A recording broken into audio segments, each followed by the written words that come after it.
तो सभी भाइयों एवं बहनों को नमस्कार। स्वागत है आपका आपके अपने चैनल सक्सेस जंक्शन एक कदम सफलता की ओर में। मेरा नाम है अतुल शुक्ला और हम लेकर के आ गए हैं आपके लिए मध्य प्रदेश पटवारी ग्रुप 2 सब ग्रुप 4 भर्ती 2026 की दृष्टि से अति महत्वपूर्ण वीडियो है, जहां पर आज हम कवर करने वाले हैं सामान्य प्रबंधन यानी मैनेजमेंट के टॉप 50 पीवाईक्यू। प्रीवियस ईयर में किस तरह के प्रश्न मैनेजमेंट के आए थे और अब आगे किस तरह के प्रश्न मैनेजमेंट के आने वाले हैं, उनके बारे में आज हम चर्चा करने वाले हैं। जैसा कि आप जानते हैं आपके एग्जाम में कम से कम मान के चलिए 25 नंबर का तो मैनेजमेंट आएगा ही आएगा। प्रीवियस ईयर में ऐसा ही देखा गया है। ठीक है, तो बहुत सारे लोगों की क्वेरी थी, सर लगभग सभी सब्जेक्ट को हम कर लेंगे, हिंदी इंग्लिश मैथ रीजनिंग भी कर लेंगे, पर ये सर मैनेजमेंट मेरे पल्ले नहीं पड़ता है। तो आज मैनेजमेंट को आपके पल्ले पड़ा देंगे। मतलब मैनेजमेंट को पढ़ना कैसे है, कैसे समझना है। अब जिसका इकोनॉमिक्स बैकग्राउंड होगा वो इसको अच्छे से समझ सकता है और समझा सकता है, और मेरे भाई हमारा इकोनॉमिक्स ही बैकग्राउंड है तो आपको बहुत अच्छे से समझाएंगे।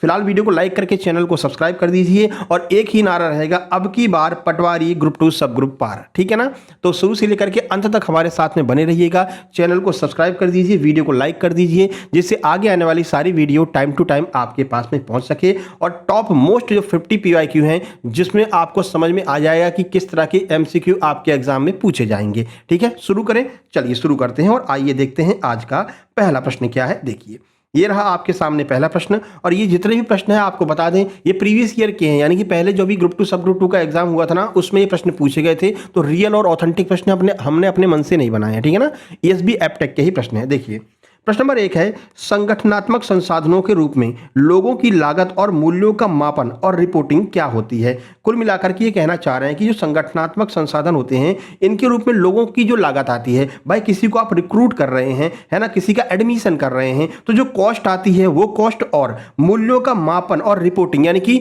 उसमें उसको मान लीजिए कोई भर्ती आप करा रहे हैं, उसको भर्ती कराने में कितना खर्चा हुआ उसकी रिपोर्टिंग आप जो है ऊपर बैठे अधिकारियों को देंगे। तो ये सारी चीजें क्या कहलाती हैं वो आपसे पूछा जा रहा है। कुल गुणवत्ता प्रबंधन कहलाता है या फिर गुणवत्ता मंडल कहलाता है, व्यापार प्रक्रिया अभियांत्रिकी कहलाता है, या मानव संसाधन लेखांकन कहलाता है। बताइए क्या होगा इसका आंसर। पहले आंसर देख लेते हैं फिर आपको समझाते हैं कि इसका आंसर क्या है। प्रश्न का सही आंसर आपका ऑप्शन नंबर डी हो जाएगा। इसे हम कहेंगे मानव संसाधन लेखांकन। अच्छा सर, ये मानव संसाधन लेखांकन जिसे हम कहते हैं ह्यूमन रिसोर्स अकाउंटिंग, ये क्या होता है आइए यहां पर समझ लेते हैं। देखिए मानव संसाधन लेखांकन जिसे हम एचआरए कहते हैं, एक ऐसी प्रक्रिया है जिसके तहत किसी संगठन में काम करने वाले लोगों की भर्ती की जाती है। वही तो कह रहे थे भाई, लोगों को अगर आप मतलब भर्ती कर रहे हो तो कुछ ना कुछ कॉस्ट तो लगेगी। तो भर्ती, प्रशिक्षण और विकास पर आने वाली लागत को मापा जाता है। तो समझ गए क्या होता है। तो ये प्रक्रिया जो है वो जितने भी लोगों की आप भर्ती कर रहे हैं उनको भर्ती करने में, उनकी ट्रेनिंग कराने में, उनके विकास में जो भी खर्चा आता है उसको जो है इसके अंतर्गत मतलब मापा जाता है। और संगठन के लिए उनके आर्थिक मूल्य का मूल्यांकन किया जाता है, यानी कि संगठन के लिए जब उनको शामिल किया गया तो कितना पैसा खर्च हुआ है, ये सारी चीजें मिलकर के क्या कहलाती हैं, मानव संसाधन लेखांकन कहलाती हैं। तो ये तो हो गई क्रिटिकल लैंग्वेज। अब सिंपल लैंग्वेज में समझिए कि ये कहना क्या चाह रहे हैं। देखो इनका कहना ये है, जैसे कि अभी आपकी ग्रुप 2 सब ग्रुप 4 की वैकेंसी निकली है, किसने निकाली सर, एमपीईएसबी ने ये भर्ती निकाली है। ठीक है, अब इसमें एमपीएसबी क्या हो जाएगा, अब इसमें एमपीएसबी हो जाएगा संगठन। ठीक है, अब ये क्या करेगा, अब ये रिक्रूटमेंट करेगा। रिक्रूटमेंट के लिए इसको कुछ खर्चा करना पड़ेगा। क्या खर्चा करना पड़ेगा, जो खर्चा करना पड़ेगा वो इसकी लागत हो जाएगी। यानी कि भाई ये कॉलेज को जो है हायर करेगा जहां पर आपका एग्जाम होने वाला है। ठीक है, वहां पर जो लोग यहां पर कह सकते हैं कि ड्यूटी करेंगे उनको पैसा वगैरह दिया जाएगा। तो ये सारी की सारी क्या हो जाएगी, लागत हो जाएगी। ठीक है, फिर सारी चीजें वैकेंसी होने के बाद में ये लोग मूल्यों का मापन करेंगे, कितना खर्चा आया है, कहां पर कितना खर्चा आया है, फिर उसकी रिपोर्ट क्या होगी, एमपीएसबी के चेयरमैन को दी जाएगी। तो वही कह रहा है कि ये सारी जो प्रक्रिया है, ये सारी प्रक्रिया एक साथ में मिलकर के क्या कहलाती है, तो ये सारी प्रक्रिया एक साथ में मिलकर के मानव संसाधन लेखांकन कहलाती है। यानी मानवों को हमने हायर किया है अपनी कंपनी के लिए, यानी कि अब हम आपको पटवारी बनाने जा रहे हैं, तो इसमें जितना भी खर्चा आया है वो सब क्या कहलाएगा, मानव संसाधन लेखांकन कहलाएगा। आ गया समझ में। सिंपल सी भाषा में आपको समझाएंगे, जिससे कि आप ये जो कठिन भाषा है इससे तोड़ करके जो है अपने हिसाब से उसका अर्थ ग्रहण कर सकें। इसमें समस्या यही आती है, मैनेजमेंट के प्रश्नों में अगर आप सही से अर्थ ग्रहण नहीं कर पाए तो फिर आप क्वेश्चन को सॉल्व नहीं कर पाएंगे। ठीक है ना, तो वही प्रक्रिया आपको बताएंगे कैसे आपको सही से समझना है, कैसे आपको अर्थ निकालना है प्रत्येक क्वेश्चन का। ठीक है, आगे बढ़े। चलिए प्रश्न नंबर 2 देखिए। प्रश्न नंबर 2 क्या कह रहा है, देखिए छोटा कर लें इसको, ऐसे कर लेते हैं। ठीक है, प्रश्न नंबर 2 कह रहा है जब मूल्य में परिवर्तन के साथ आपूर्ति की मात्रा नहीं बदलती तो उसे क्या कहा जाता है? बताइए क्या कहते हैं इस प्रकार की आपूर्ति को? पूर्णतः लोचदार आपूर्ति कहते हैं, पूर्णतः बेलोचदार आपूर्ति कहते हैं, अत्यधिक लोचदार आपूर्ति कहते हैं या कम लोचदार आपूर्ति कहते हैं? बताइए। सर हम तो लोचदार सुन करके हमारा दिमाग लोचदार हो जा रहा है, समझ में नहीं आ रहा है क्या है, समझाते हैं, परेशान मत हो। इनका कहना यह है कि जब मूल्य में परिवर्तन के साथ आपूर्ति की मात्रा नहीं बदलती है। पहले आप आंसर लगा लीजिए, आपको आंसर दिखाते हैं फिर समझाते हैं ना। तो प्रश्न का सही आंसर आपका हो जाएगा, इसको कहते हैं पूर्णतः बेलोचदार आपूर्ति, यानी कि कोई भी लोच नहीं आ रही है, पैसे की कमी हो जाए या पैसे की अधिकता हो जाए, किसी भी चीज का मूल्य बढ़ा दो या कम कर दो, उसकी आपूर्ति में कोई कमी नहीं आती है। कैसे? अभी रीसेंट एग्जांपल आपको देते हैं। अभी अभी आपने देखा था भाई ईरान और उसमें अमेरिका में लड़ाई हो रही थी, है ना।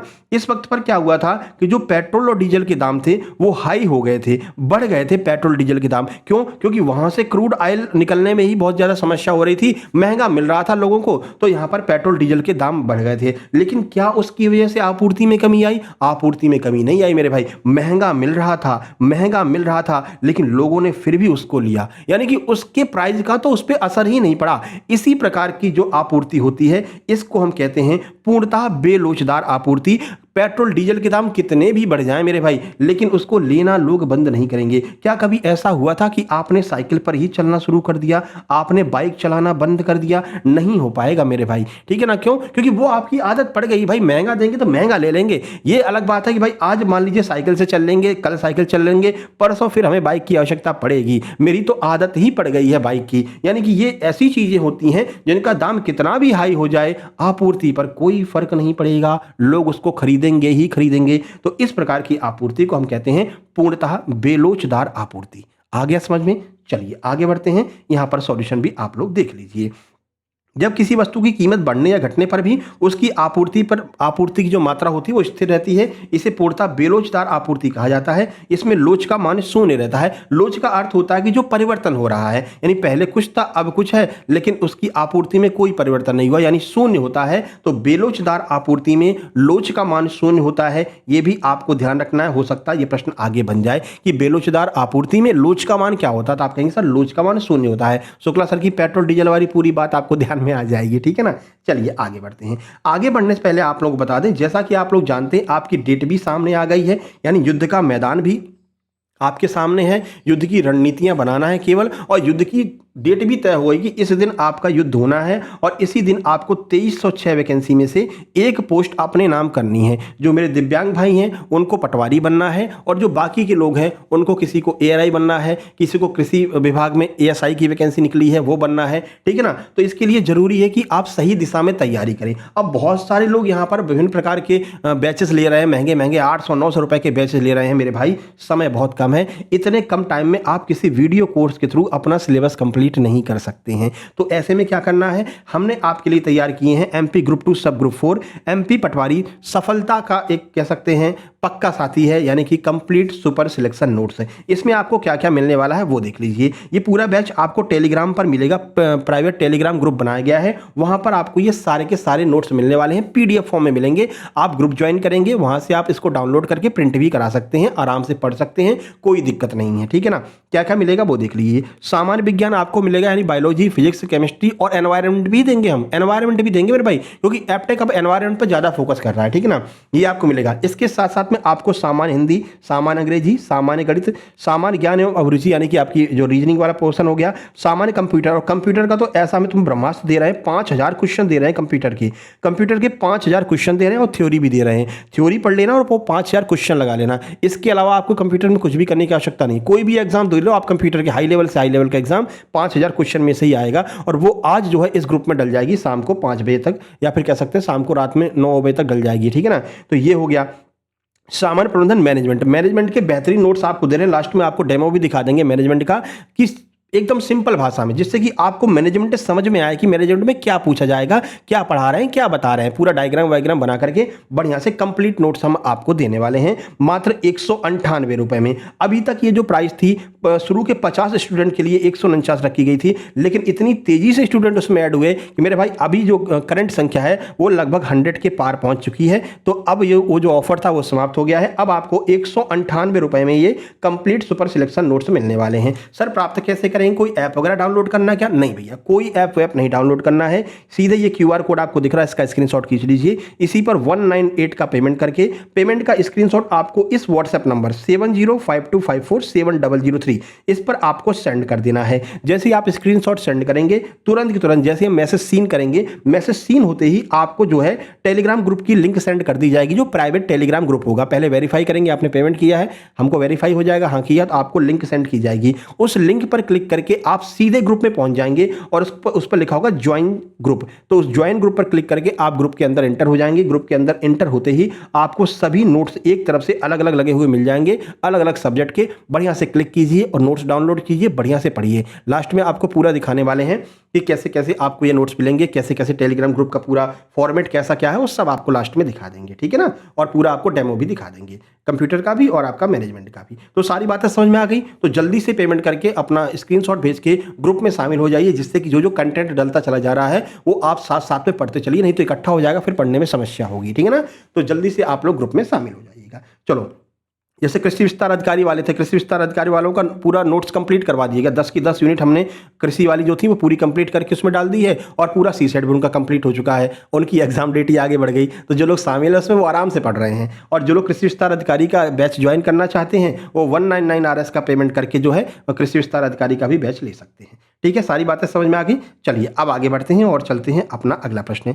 अगला प्रश्न है, संचार में पैरा भाषा क्या होती है? सर पैरा लैंग्वेज क्या होती है संचार की? अगर देखो एक टॉपिक है आपके उसमें सिलेबस में संचार, उस संचार को बहुत अच्छे से समझाएंगे आपको। अभी कह रहे हैं संचार में जो पैरा भाषा शब्द है ना, ये पैरा भाषा शब्द किसके लिए प्रयोग में लाया जाता है? देखिए क्या है, बंद स्थान का अध्ययन करने के लिए, एक गैर मौखिक संचार के लिए, एक संगीत वाद्य यंत्र है, या एक विदेशी भाषा है? बताइए पैरा भाषा क्या है। प्रश्न का सही आंसर हो जाएगा एक गैर मौखिक संचार है, यानी कि जिसमें बोलने की आवश्यकता नहीं पड़ती है, बिना बोले ही लोग समझ जाते हैं कि आप कहना क्या चाह रहे हैं, ठीक है। तो ये पैरा भाषा जो है वो एक गैर मौखिक संचार है। मौखिक का मतलब जानते हैं? मौखिक का मतलब होता है जो मैं बोल रहा हूं ना, इसको मौखिक कहते हैं। और अगर मैं शांत हूं और या फिर मैं बोल भी रहा हूं लेकिन आप हमारे बोलने पर फोकस नहीं कर रहे हैं, आप हमारे हाव भाव को देख रहे हैं, यानी किस तरह से सर बोल रहे हैं, मुस्कुरा रहे हैं कि नाराज हैं, तो उसको समझने की जो प्रक्रिया होती है, यानी मौखिक का उसके ऊपर कोई भी असर नहीं पड़ता है, बोलने की प्रक्रिया के आधार पर उसका अंदाजा लगाया जाता है, उसी को हम पैरा भाषा कहते हैं। यहां पर समझिए, पैरा भाषा जिसे पैरा लैंग्वेज कहते हैं, संचार का एक गैर मौखिक हिस्सा है।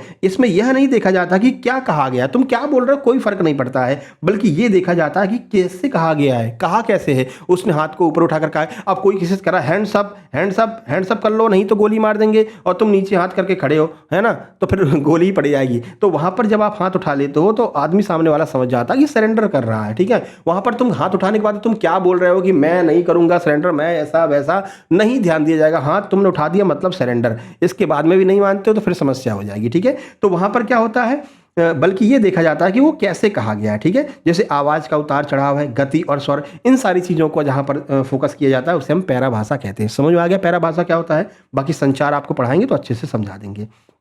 चलें आगे बढ़ें। चलिए क्वेश्चन नंबर 4 ये रहा आपके सामने, देखिए प्रश्न नंबर 4 क्या कह रहा है। प्रश्न नंबर 4 है, निम्नलिखित में से कौन सा भर्ती का बाहरी स्रोत नहीं है? बाहरी स्रोत का मतलब समझते हैं, जो बाहर से इंटर कर रहा हो, ठीक है। आप किसी की भर्ती कर रहे हैं, उसमें से बाहर से जो चीजें आ रही हैं उसको हम बाहरी स्रोत कहते हैं। इसमें से कह रहा है भाई कौन सी ऐसी चीज है जो बाहरी स्रोत नहीं है? नहीं पर गौर करना है। स्थानांतरण यानी कि ट्रांसफर, रेफरल, रोजगार एजेंसियां, या फिर अवांछित आवेदन। कौन कौन सी ऐसी चीजें हैं जो बाहर से आ रही हैं और कौन सी ऐसी चीजें हैं जो बाहर से नहीं आ रही हैं? प्रश्न का सही आंसर स्थानांतरण हो जाएगा। स्थानांतरण मतलब होता है ट्रांसफर। मेरे भाई ट्रांसफर जो होता है वो कंपनी के अंदर ही होता है, ऐसा नहीं है जैसे कि आप एक IPS हैं, भगवान करे आप IPS बन जाएं, भगवान करे आप MPSI बन जाएं, ठीक है ना, जो हमारे साथ में जुड़े हुए हैं।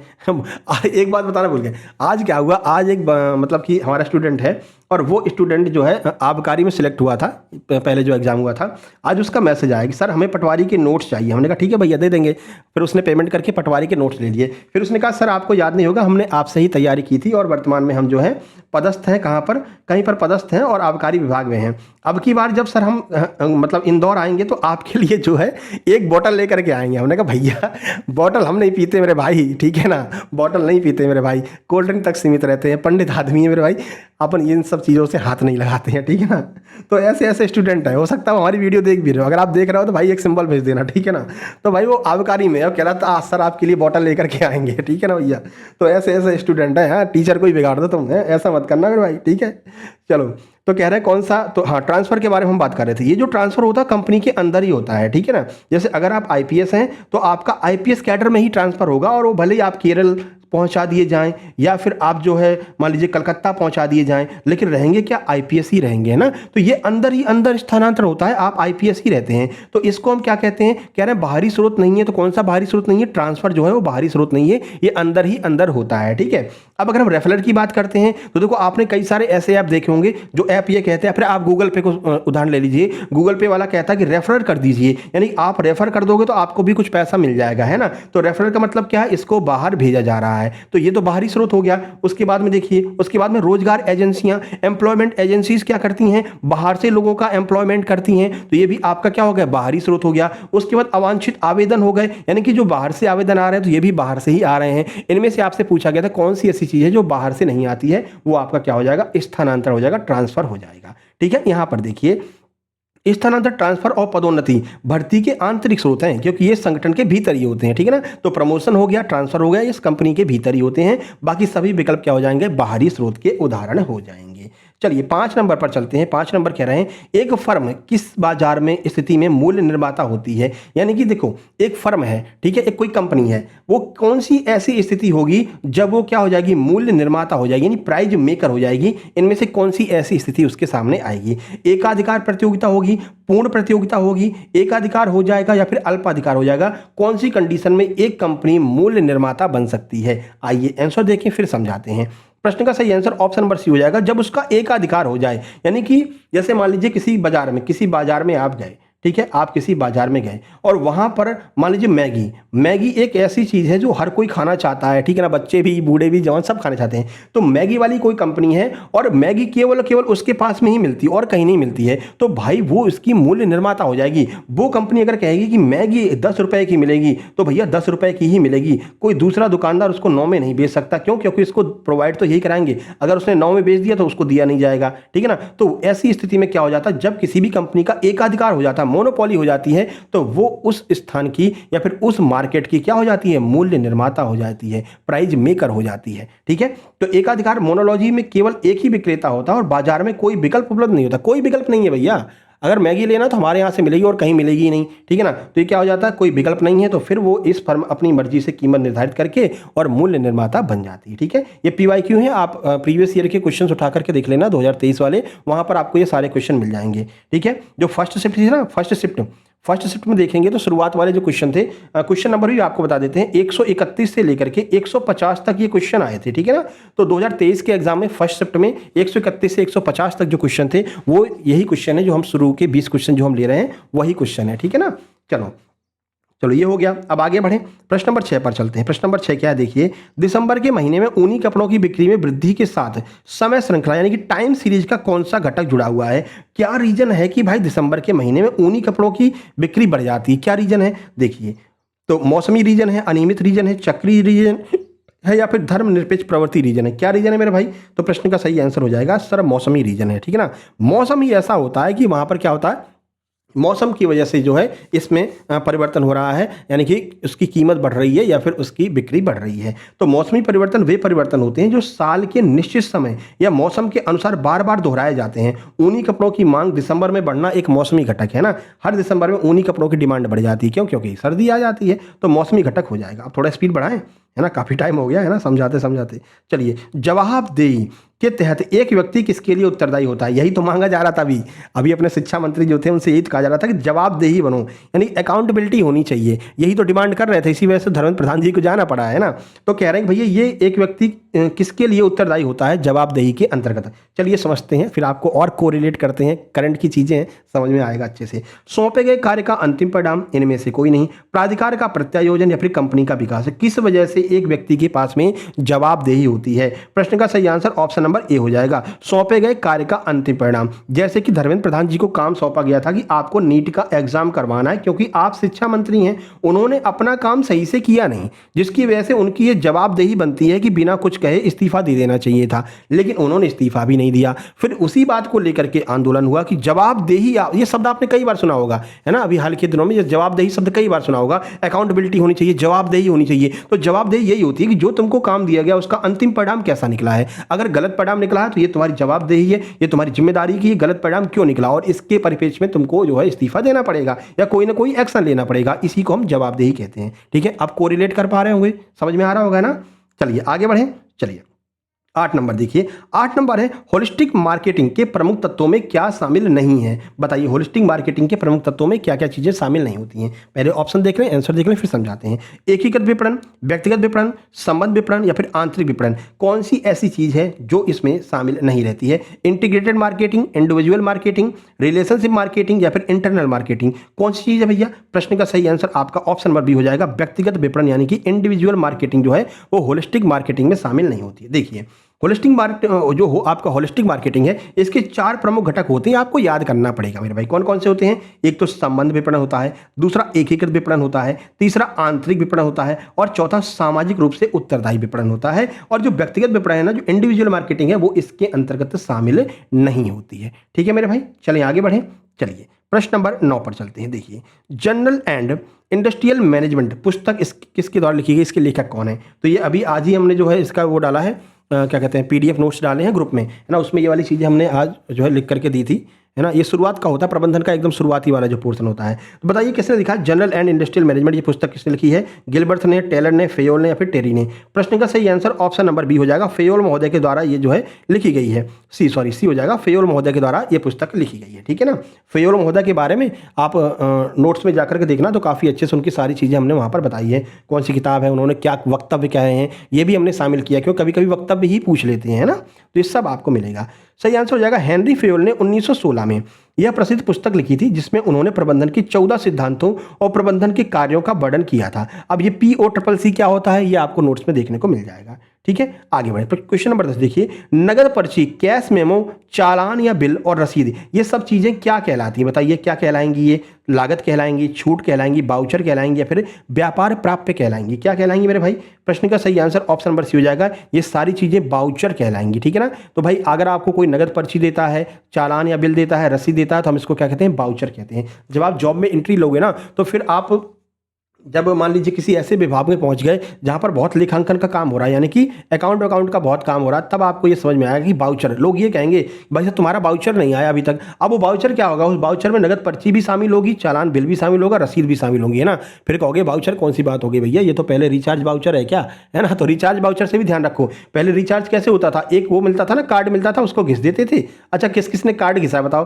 कार्ड घिसते थे, फिर नंबर मिलता था, उसी कहते थे रिचार्ज बाउचर हो गया, है ना। तो ये भी क्या होती थी, एक प्रकार की स्लिप ही तो होती थी ना, इसी को भी हम रिचार्ज वाउचर कहते थे। तो ऐसे भी आप याद रख सकते हैं। ठीक है ना। डोकोमो का आता था पहले, डोकोमो, हच, ठीक है ना। सारी कंपनियां खत्म हो गई। ठीक है ना। चलो भैया 11 नंबर देखिए, औपचारिक संगठन, फॉर्मल ऑर्गेनाइजेशन के संबंध में कौन सा कथन सही नहीं है। अब पहले आपको फॉर्मल और इनफॉर्मल के बारे में जानकारी होनी चाहिए कि फॉर्मल क्या होता है, इनफॉर्मल क्या होता है। एक बार ये चीज क्लियर हो जाएगी तो आप हमेशा के लिए इस ऐसे प्रश्नों को सॉल्व कर सकेंगे। देखो एक होता है फॉर्मल। फॉर्मल का अर्थ होता है ऐसी चीजें जो कह सकते हैं कि लिखित रूप में होती हैं, यानी कि कोई सरकारी काम हो गया, बैंक का काम हो गया, है ना, या फिर आप किसी ऑफिसर को पत्र लिख रहे हैं तो ये फॉर्मल हो जाएगा। ठीक है। या फिर आप मान लीजिए कहीं ऐसी जगह पर जा रहे हैं जहां पर आपको सारा काम कागजी कार्यवाही के रूप में करना पड़ रहा है, तो ये चीजें फॉर्मल कहलाती हैं। ठीक है। अच्छा इनफॉर्मल क्या होता है। इनफॉर्मल ऐसी चीजें होती हैं जहां पर किसी भी कागज की आवश्यकता नहीं पड़ती है। जैसे यहां पर बैंक में कागज की आवश्यकता पड़ रही थी, यहां अगर किसी को ऋण लेना है तो भाई अपने आसपास के दोस्तों के पास चला जाएगा, भाई यार थोड़ा सा 1000 रुपए की आवश्यकता दे दो। अब तुम्हारा दोस्त ऐसा तो है नहीं कि भाई तुमको 1000 रुपए चाहिए, एक काम करो ये हम स्टाम्प पेपर लेकर के आ रहे हैं, इस पर तुम साइन करो, लिखो कि मैं तुम्हें 1000 रुपए दे रहा हूं और तुम इतने दिन में लौटा दोगे। ऐसा दोस्त तो नहीं करता, और अगर ऐसा करता है तो फिर वो दोस्त नहीं है। ठीक है ना, डिपेंड करता है ना। तो ये क्या हो गया, इनफॉर्मल हो गया, यानी किसी प्रकार की कागजी कार्यवाही नहीं होती है, तो उसको हम इनफॉर्मल कहते हैं। जैसे पिताजी को पत्र आप लिख रहे हैं, ठीक है ना, या फिर किसी मित्र को पत्र आप लिख रहे हैं, तो उसमें कोई भी कायदे कानून की आवश्यकता नहीं है, उसमें कोई भी ऐसी भाषा नहीं लिखना है कि सेवा में श्रीमान ये आपका पद ये है, आपसे निवेदन करते हैं। तो ये सारी चीजें फॉर्मेलिटी के अंदर आ जाती हैं, और जो जिसमें ये सारी चीजों की आवश्यकता नहीं पड़ती उनको इनफॉर्मल कहते हैं। ये दोनों बातें समझ में आ गई। अब आप इसका आंसर अपने आप ही बता देंगे, हमें आवश्यकता नहीं पड़ेगी। निश्चित जिम्मेदारी, निश्चित प्राधिकार, या फिर इनमें से कोई नहीं, या फिर सामाजिक लोकप्रियता। बताइए कौन सी ऐसी चीज है जो औपचारिक संगठन यानी कि फॉर्मल ऑर्गेनाइजेशन यानी बैंक वगैरह जहां पर लिखित की जानकारी देनी पड़ती है, वो सारी चीजें, इसमें से कौन सा कथन उनके बारे में सही नहीं है। तो ये हो जाएगा सामाजिक लोकप्रियता। देखिए जो फॉर्मल चीजें होती हैं जैसे बैंक वगैरह हो गया, या फिर कोई भी ऐसा व्यक्ति, दोस्त कोई ले लो, उसको सामाजिक लोकप्रियता नहीं मिल पाती है ना। जैसे आपका दोस्त है, आपके दोस्त के पास में आप उधार लेने गए, आपको मिल गया तो आप बड़े खुश हो जाओगे, समाज में जाकर बोलोगे भैया उससे उधार मांगा, उसने तुरंत हमको दे दिया, ठीक है ना। अगर वही दोस्त तुम्हारा तुमसे कहता कि नहीं भैया जाओ स्टाम्प पेपर लेकर के आओ, तो तुम क्या कहते कि यार ये तो बड़ा खड़ूस इंसान है, क्या हम तुम्हारे पैसे नहीं लौटाएंगे यार, आज हमको जरूरत पड़ रही तो तुम दे नहीं रहे हो ना, क्या तुम्हें पैसे नहीं लौटाएंगे, कि तुम साइन करवा रहे हो, तुम यार ऐसी बात करते हो, तो ये क्या हो जाएगा, सामाजिक लोकप्रियता नहीं मिलती है, ठीक है। तो ध्यान रखना है, फॉर्मेलिटी जहां पर की जाती है, दोस्ती यारी में फॉर्मेलिटी हो गई तो फिर उसको सामाजिक लोकप्रियता नहीं मिलती है। यही चीज़ यहाँ पर फॉलो कर रही है कि जहाँ पर कागजी कार्रवाई बहुत ज़्यादा हो जाती है वहाँ पर लोग जाते ही नहीं हैं। मेरे भाई आस पड़ोस से उधार ले लेंगे, 2 महीने बाद लौटा देंगे, कोई कागज की कार्रवाई नहीं है, पर बैंक के चक्कर कौन लगाएगा, यानी कि बैंकों में चक्कर कोई भी लगाना नहीं चाहता है, तो इसलिए लोन के मामले में बैंकों को सामाजिक लोकप्रियता नहीं मिलती है, ठीक है मेरे भाई। फिरते ही रहते हैं भैया लोन ले लो, भैया लोन ले लो, ठीक है ना, तो ये सिस्टम रहता है। चलिए 12 नंबर देखिए, 12 नंबर कह रहा है व्यवसाय की अल्पकालिक शोधन क्षमता यानी कि शॉर्ट टर्म सॉल्वेंसी निर्धारित करने के लिए किन अनुपातों की गणना की जाती है, बताइए कौन से अनुपातों की गणना की जाती है अल्पकालिक शोधन क्षमता के लिए। लाभप्रदता अनुपात की गणना करते हैं, तरलता अनुपात की गणना करते हैं, कारोबार अनुपात की गणना करते हैं, फिर शोधन क्षमता अनुपात की गणना करते हैं। प्रश्न का सही आंसर ऑप्शन नंबर बी हो जाएगा मेरे भाई, ठीक है ना। तरलता अनुपात क्या होता है, व्यवसाय की अल्पकालिक शब्द लग गया ना, अल्पकालिक का मतलब होता है बहुत कम समय के लिए, बहुत कम समय के लिए, इसका अर्थ होता है अल्पकालिक। तो अल्पकालिक शोधन क्षमता देखने के लिए हम क्या करते हैं, तरलता अनुपात काउंट करते हैं। सर तरलता अनुपात क्या होता है ये भी बता दो, आइए बता देते हैं तरलता अनुपात क्या होता है। देखो तरलता अनुपात का मतलब है जैसे करंट रेशियो, क्विक रेशियो, यानी कि तुरंत में क्या चल रहा है, आज सोने के दाम मान लीजिए 1,40,000 है, आज शाम को सोने के दाम 1,24,000 हो गए, तो करंट में चेंजमेंट आया ना मेरे भाई, इसी को कहते हैं तरलता अनुपात, एकदम से चेंज हो गया, तो ये क्या कहलाता है, तरलता अनुपात कहलाता है। तो यह दर्शाते हैं कि कोई व्यवसाय अपने अल्पकालिक ऋणों यानी कि कम टाइम के लिए जो ऋण दिए गए थे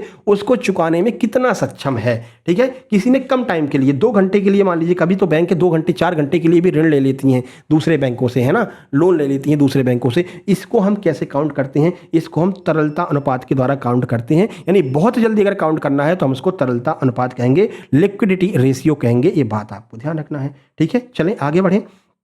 अगला है मॉस्लो के अनुसार शारीरिक आवश्यकताओं के बारे में कौन सी बात सच है, कौन सी बात सच है भैया, मॉस्लो ने क्या कहा है देख लेते हैं। भोजन और आश्रय सच है, जीविका रोजगार के सुरक्षित साधन सच हैं, प्रेम और स्नेह सच है, सामाजिक मान्यता सच है। मेरे भाई बात किसकी कर रहे हैं, शारीरिक आवश्यकताओं की, फिजियोलॉजिकल नीड्स की बात कर रहे हैं। और फिजियोलॉजिकल जो नीड्स होती है यानी शरीर की जो आवश्यकता होती है वो किससे पूरी होगी भैया, भोजन और आश्रय चाहिए, रोटी कपड़ा मकान चाहिए। अगर रोटी कपड़ा मकान नहीं है तो ये सारी चीज़ें खत्म है, ना तो प्रेम आएगा ना स्नेह आएगा, ना कोई तुम्हें समाज में अपनाएगा। वही पैसा वाली बात आ गई, तुम्हारे जेब में पैसा है तो भैया तुमको भोजन और आश्रय सब कुछ मिल जाएगा। एक पैसा ऐसी चीज़ है जो आपको सब कुछ दिला सकता है, ठीक है, तीनों चीज़ें मिल जाएंगी। लेकिन अगर तुम्हारे पास पैसा नहीं है तो भोजन नहीं मिलेगा, आश्रय नहीं मिलेगा, ठीक है। तो वही कह रहे हैं कि भाई कौन सी चीज़ जो शारीरिक आवश्यकताओं के बारे में सच है, यानी ये तो कंपलसरी होना ही चाहिए, तो भोजन और आश्रय को हम सबसे पहले प्रायोरिटी देंगे। और ये मॉस्लो महोदय ने कहा है, बिल्कुल सही कहा है मॉस्लो महोदय तुमने, ठीक है ना। चलो यहाँ पर देख लेते हैं इन्होंने क्या कहा वो देख लें। इब्राहिम मॉस्लो के आवश्यकता पदानुक्रम सिद्धांत नीड हर्बियोलॉजी थ्योरी में शारीरिक आवश्यकताएं सबसे बुनियादी स्तर पर होती हैं, यानी सबसे जो जरूरी है वो है शारीरिक आवश्यकताएं, ठीक है, जिसमें भोजन पानी और आश्रय शामिल है, यानी कि रोटी कपड़ा मकान शामिल है। ये फर्स्ट प्रायोरिटी पर जो है मॉस्लो महोदय ने रखा था।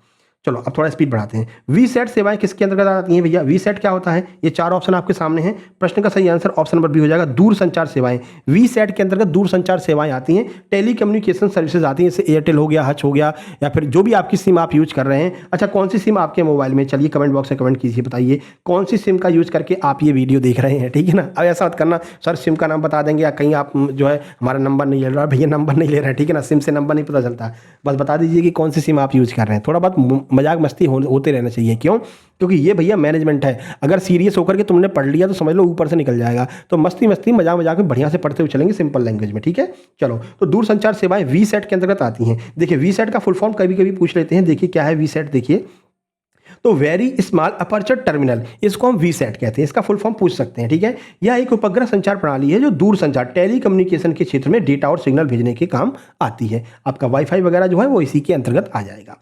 15 नंबर देखिए, 15 नंबर क्या है, निम्नलिखित में से कौन सा मानक की एक विशेषता है। मानक का मतलब जानते हैं, मानक का मतलब है किसी भी चीज़ के लिए हमने 4 बातें कह दी कि ये बातें इसके लिए मतलब कि परफेक्ट हैं, तो ये चीज़ें मानक का मतलब होता है कोई, मान लीजिए हमने नियम बना दिए हैं, ठीक है ना, जैसे अपना संविधान हो गया, तो संविधान क्या है, एक नियमों का ही तो संग्रह है, तो हमने नियम बना दिए हैं तो मानक हो गया है, ठीक है, कि अगर कोई अपराधी इस टाइम पर ऐसा अपराध करता है तो उसको ये सजा दी जाएगी, ठीक है। तो कह रहे हैं कि इसकी मानक की एक विशेषता क्या होती है बताइए भाई, लचीला होता है, कठोर होता है, सामान्य होता है, स्थिर होता है। तो हम जानते हैं भाई मानक का अर्थ होता है, मानक बनाए ही इसलिए जाते हैं कि फ्लेक्सिबल होते हैं, समय के साथ उनमें परिवर्तन किया जा सके। ऑप्शन ए हमारा सही हो जाएगा। जैसे हमारा संविधान है, समय के साथ में उसमें परिवर्तन किया जाता है। अभी बीएनएस आ गई है, बीएनएसएस आ गई है, पहले आईपीसी चलती थी। आईपीसी को क्यों हटाया गया, क्योंकि सब भाई समय की डिमांड थी ना भाई। पहले जब संविधान बना था तब कोई हैकिंग वैकिंग थोड़ी चलती थी, है ना, तब कोई कंप्यूटर वगैरह थोड़ी इतने जो है बने हुए थे। तो अब क्या कंप्यूटर बन गए हैं, कंप्यूटर बन गए तो हैकिंग भी होने लगी है, हैकिंग के साथ साथ विभिन्न प्रकार के फ्रॉड भी होने लगे हैं।